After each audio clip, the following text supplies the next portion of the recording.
As the title suggests to this video, I'm having a look at this statement that's released by EG CSGO, and to say it's tone deaf might actually be impolite. And I'm going to go into some details on the surrounding controversies of this organisation because it just blows my mind. So to begin with, we got this nothing statement on the screen here that we're aware that the performance of our CSGO team has been a miss for EG, our fans, and our pursuit for building up North American Counter-Strike.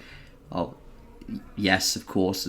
If you don't know, apparently they have a 38% win rate.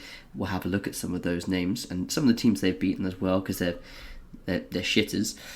They said we're going to continue to evaluate our CSGO strategy. Of course, I mean, that is your job. We want to ensure that our CS community knows that we have full support and trust in Valens as our Director of Athletics, which is, I don't know what that title means. Sure. Vorborg is our head coach, who came in 7 months ago, and our players to put in the work and changes necessary to ensure we are moving in an upward trajectory. Okay, well, I mean, Vorborg came on 7 months ago after the whole debacle with Stewie and the last coach, which was Malik, and his assistant coach or analyst, Ivy, I think his name was. So, but these are the guys who have had current wins against Rain and Vendetta, and losses to every fucker under the sun, including IHC, Team 1, a mixed team called In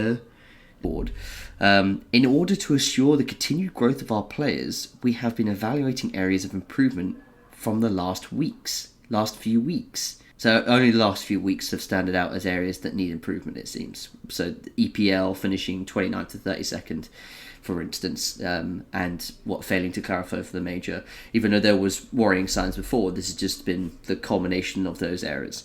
Primarily, our players are focused on bridging their communication and individual performance gap between practice and match environments, which suggests that your coaching staff are struggling to get your team to treat practice seriously, or perhaps that they are not practicing enough.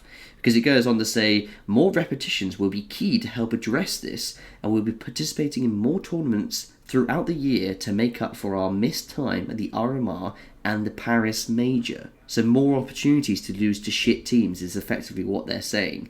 Or perhaps they need to practice more so then that doesn't happen. Surely for an organisation this size, that's just a given. And not to mention, a lot of money's going into this. And so they're going to play more tournaments. I mean, you fucking hope so. Additionally, we're also making the difficult decision of combining our black and white rosters. We've learnt a lot in the last 10 months and how we support our academy program, our refocusing efforts on the top 10 players of our current roster, our current 15-person roster.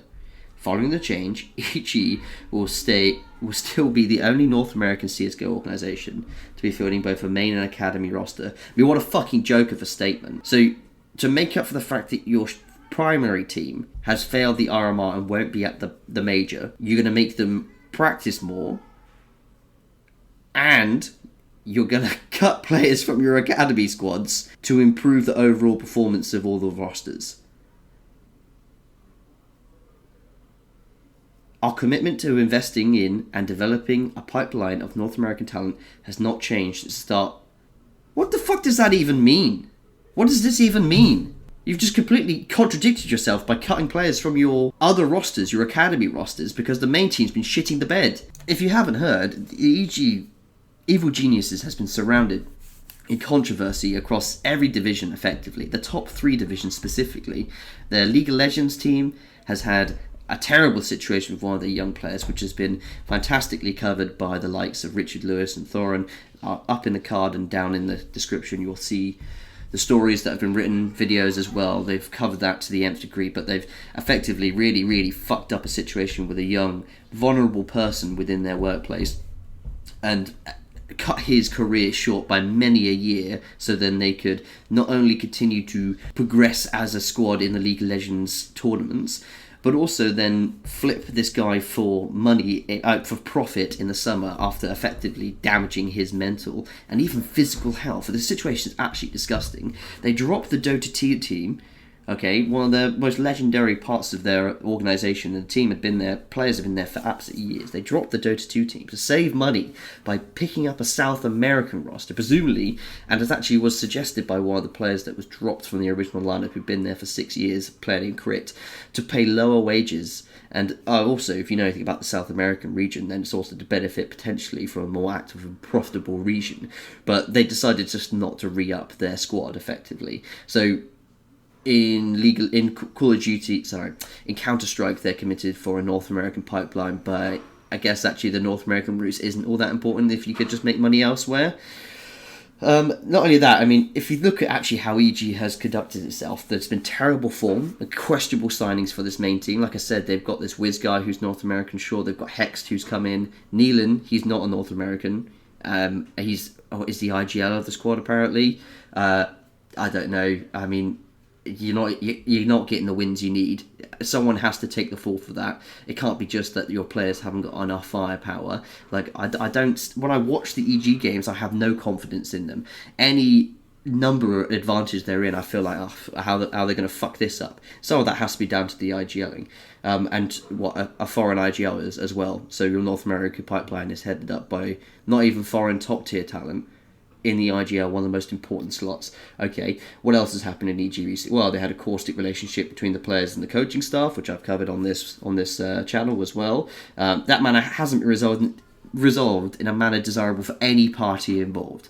Okay, so players were ruling the roost and ruined the project because they just wanted to, play together in the last of their career. Stewie was, wanted Automatic to come join him because they want a major bro. Just listen to him.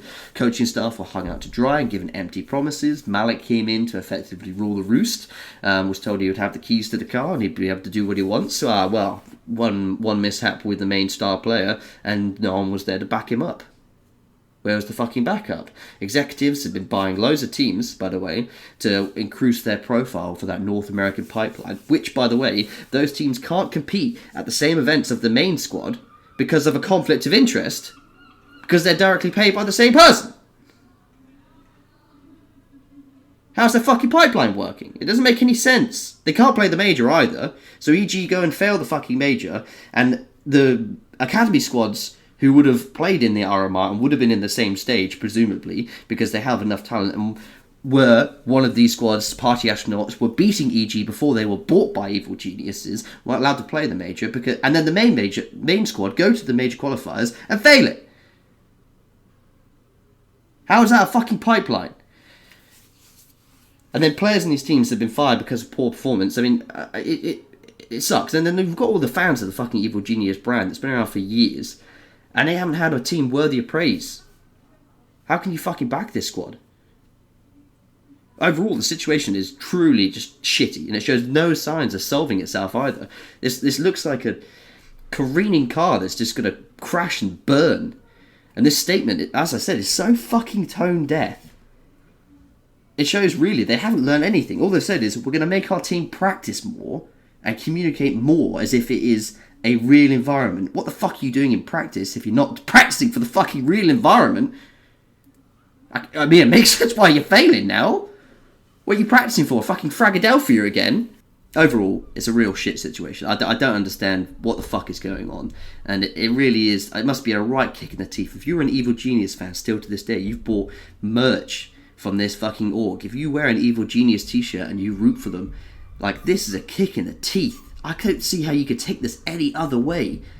You're either being told that you're fucking stupid and you didn't believe that the team was practicing, or you're being sold half a dream to go, oh, well, no, they're fully aware of how poor it is now and they're going to make a real difference. There's no fucking proof to their track record that says that they will, or they have the capabilities to do so. It's a real horrible situation. Anyway, I had to get this off my chest. I felt really riled up about it. I'd really appreciate if you can give it a little like and a subscribe. You have to fucking say these things. Irregardless, thank you very much. Hopefully there'll be more coming from me in the future.